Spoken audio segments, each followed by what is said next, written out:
What if the dead didn't just come back to life, but remembered who you were? In Uncontained 2025, a deadly virus doesn't just turn people into zombies. It traps survivors inside their own memories, forcing them to fight not only monsters, but guilt, fear, and betrayal. Cities fall in hours. The government lies. Safe zones aren't safe. And the most dangerous thing in this world isn't the infected, it's the people who are still alive. This is not just a zombie movie. This is survival at its most brutal. Let's break it down. Welcome back to my channel, Real Movie Breakdown. Today, we're breaking down Uncontained 2025, an intense American zombie survival horror film that shows what happens when a viral outbreak destroys society and exposes the darkest side of human nature. If you enjoy deep movie explanations, hidden details, and full story breakdowns, make sure to like this video and subscribe to the channel for more real movie breakdowns.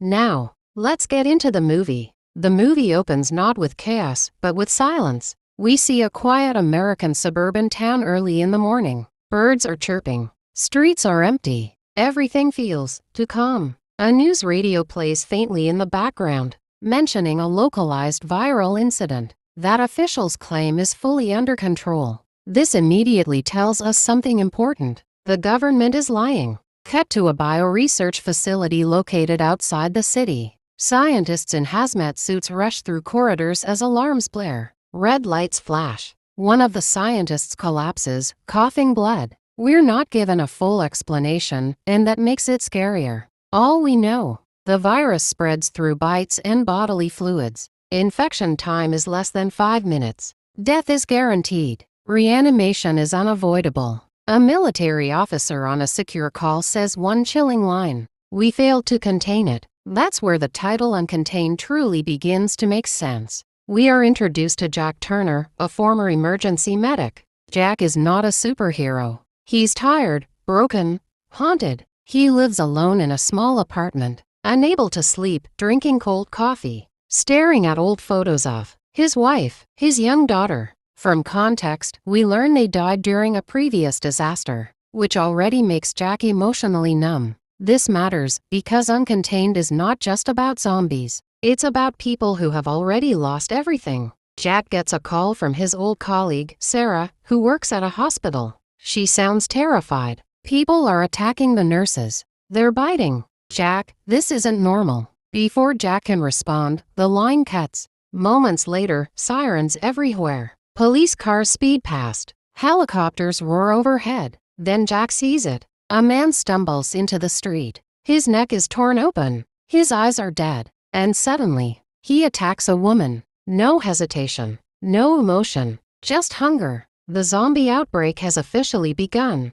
Jack tries to help. Instinct kicks in. But when he touches the infected man, the creature snaps violently, biting another civilian. Jack realizes instantly, these people cannot be saved. This moment emotionally destroys him because it goes against everything he believes as a medic. He runs, not because he's a coward, but because survival requires acceptance. The military blocks bridges, highways, and tunnels. News broadcasts claim evacuation zones are being established. But we quickly see the truth. Soldiers shoot civilians who show even minor symptoms. Families are separated. Children are left screaming. One soldier whispers to another, "We don't have enough bullets for this." That line alone shows humanity is already losing. Jack escapes the city and meets a small group. Sarah the nurse, Marcus ex-Marine, Emily college student, Noah teenager separated from his parents. They take shelter in an abandoned warehouse.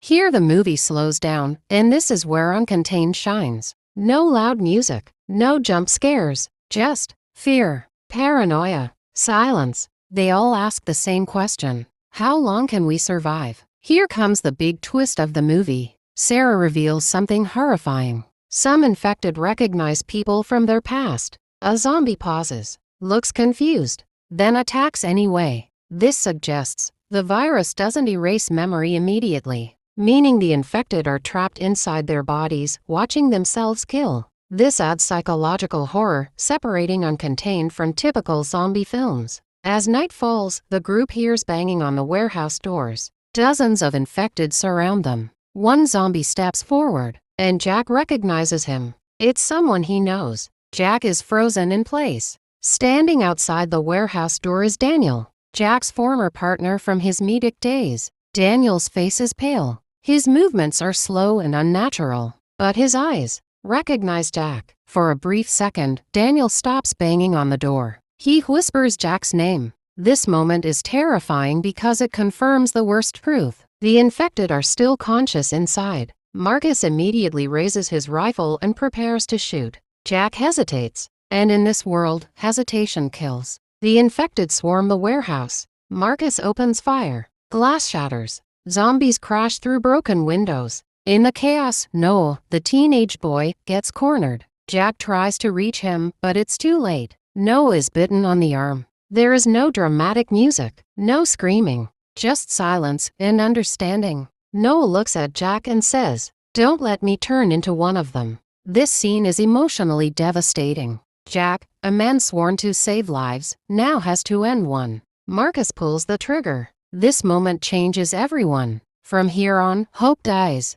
After escaping through a back exit, the group hides inside a burned-down church. Sarah examines Noah's bite marks and reveals something disturbing. The virus is mutating. Some infected move faster, retain memory longer, show emotional reactions. This suggests the outbreak is not random. It is evolving, and evolving fast. The group finds a working emergency radio. A government broadcast plays. All remaining civilians are advised to move toward Safe Zone Echo. Evacuation is in progress. Marcus laughs bitterly. He knows the truth. Safe zones are not for saving people. They are for controlling the outbreak. Jack asks Marcus how he knows. Marcus replies, "Because I helped build one." Despite the risk, they move toward Safe Zone Echo. Along the way, they see mass graves, abandoned cars filled with bodies, children's shoes left on highways. The world is already gone. When they finally reach the safe zone, it looks secure. High fences, armed guards, bright floodlights. For the first time, the group feels relief. That feeling doesn't last. Inside the safe zone, people are scanned. Anyone with fever, cough, scratches is taken away. Jack notices something chilling. No one ever comes back. Sarah sneaks into a restricted medical tent and discovers the truth. The infected aren't being cured. They're being executed, experimented on, studied as biological weapons. The government isn't trying to stop the virus. They're trying to use it. We meet Colonel Reeves, the main human antagonist. Reeves believes humanity must evolve or it will die. He sees the virus as natural selection. In his eyes, survivors like Jack are weak relics of the old world. This makes Reeves more terrifying than any zombie. Marcus secretly makes a deal with Reeves. In exchange for protection, Marcus agrees to hand over Sarah, reveal Jack's medic background. Why? Because Reeves wants Jack alive for experimentation. Marcus believes survival justifies betrayal. Emily overhears everything. Emily warns Jack and Sarah. They attempt to escape the safe zone at night. Sirens blare. Shots are fired. Zombies are released intentionally to thin the population. Marcus is bitten during the chaos. As he turns, he looks at Jack and says, "I just wanted to live." Jack doesn't respond. He walks away. As Marcus turns, something terrifying happens. He doesn't lose control immediately. Instead, he hunts strategically, using memory, using training. This confirms the nightmare. The virus preserves skill and intelligence. The world isn't just facing zombies. It's facing predators. Jack, Sarah, and Emily escape into the woods. Behind them, Safe Zone Echo burns.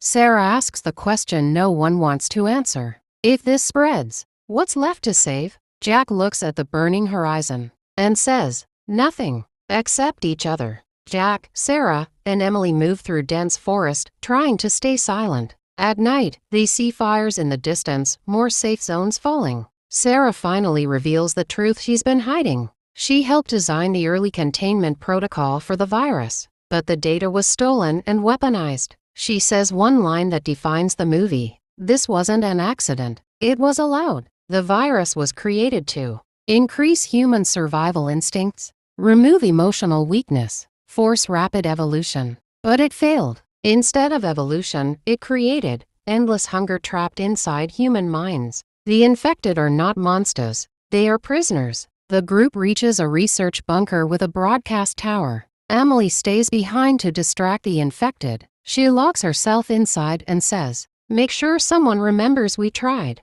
Her sacrifice allows Jack and Sarah to transmit the truth worldwide. Jack speaks into the broadcast. "This virus doesn't just kill people, it steals them. If you're alive, don't trust safe zones. Don't trust promises. Trust each other." The signal goes out. Whether anyone hears it, we never know. Jack and Sarah walk into an empty highway. In the distance, infected watch them but don't attack. For the first time, the zombies hesitate. The movie ends with a chilling question. Is humanity adapting or being replaced? Fade to black. And that's the complete breakdown of Uncontained 2025. If you enjoyed this explanation, like the video, subscribe to Real Movie Breakdown, and turn on notifications for more intense movie breakdowns just like this. Until next time, stay safe and stay human.